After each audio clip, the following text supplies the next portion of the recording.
ప్రపంచంలో చాలా మంది డబ్బు సంపాదిస్తారు. కొంతమంది కోటీశ్వర్లు అవుతారు, కొంతమంది బిలియనియర్స్ అవుతారు. కానీ ఒక మనిషి మాత్రం చరిత్రలో ఎవరూ చేరని స్థాయికి చేరుకుంటున్నాడు. అతని సంపద ఒక కంపెనీ వల్ల కాదు, ఒక వ్యాపారం వల్ల కాదు, ఒక మైండ్ సెట్ వల్ల. ఆ మనిషే ఎలన్ మస్క్. హలో ఆల్, నేను మీ Nag. Welcome to Suman TV business. చాలా మంది డబ్బు కోసం బిజినెస్ చేస్తారు. మస్క్ మాత్రం సమస్యల కోసం బిజినెస్ చేస్తాడు. పెట్రోల్ సమస్య కనిపించింది, టెస్లా నిర్మించాడు. అంతరిక్ష ప్రయాణం ఖరీదుగా అనిపించింది, స్పేస్ ఎక్స్ నిర్మించాడు. కమ్యూనికేషన్ సమస్య కనిపించింది, స్టార్ లింక్ నిర్మించాడు. ఇక్కడ ప్రతి బిజినెస్ మ్యాన్ నేర్చుకోవాల్సిన మొదటి పాఠం, డబ్బు వెంట పరిగెత్తొద్దు, సమస్య వెంట మాత్రమే పరిగెత్తండి. రెండో విషయం, చాలా మంది చిన్న మార్కెట్ కోసం ఆలోచిస్తారు, మస్క్ ప్రపంచం కోసం ఆలోచిస్తాడు. అందుకే అతని కంపెనీలు కూడా ప్రపంచ స్థాయికి వెళ్ళాయి. చిన్న ఆలోచనలు చిన్న ఫలితాలు మాత్రమే ఇస్తాయి, పెద్ద ఆలోచనలు పెద్ద సామ్రాజ్యాలుగా నిర్మిస్తాయి. మూడో విషయం, చాలా మంది రిస్క్ ను తప్పించుకుంటారు. మస్క్ రిస్క్ ను ఆలింగనం చేసుకున్నాడు. ఒక దశలో టెస్లా, స్పేస్ ఎక్స్ రెండు దాదాపు దివాళా అంచును నిలిచాయి, అయినా వెనక్కి తగ్గలేదు. పెద్ద సంపద పెద్ద ధైర్యం ఉన్న వాళ్ళ దగ్గరికి మాత్రమే వెళ్తుంది.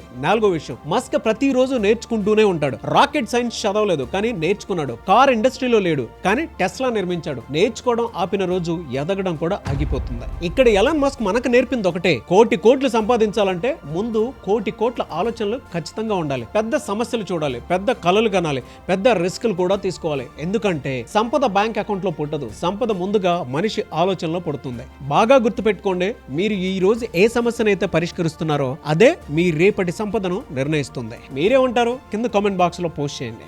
అండ్ మీరు కూడా మీ బిజినెస్ ని నెక్స్ట్ లెవెల్ కి తీసుకువెళ్ళాలి అనుకుంటే, powerful business strategies, financial support ideas, marketing and branding support కోసం ఇప్పుడే సుమన్ టీవీ బిజినెస్ కమ్యూనిటీలో జాయిన్ అవ్వండి.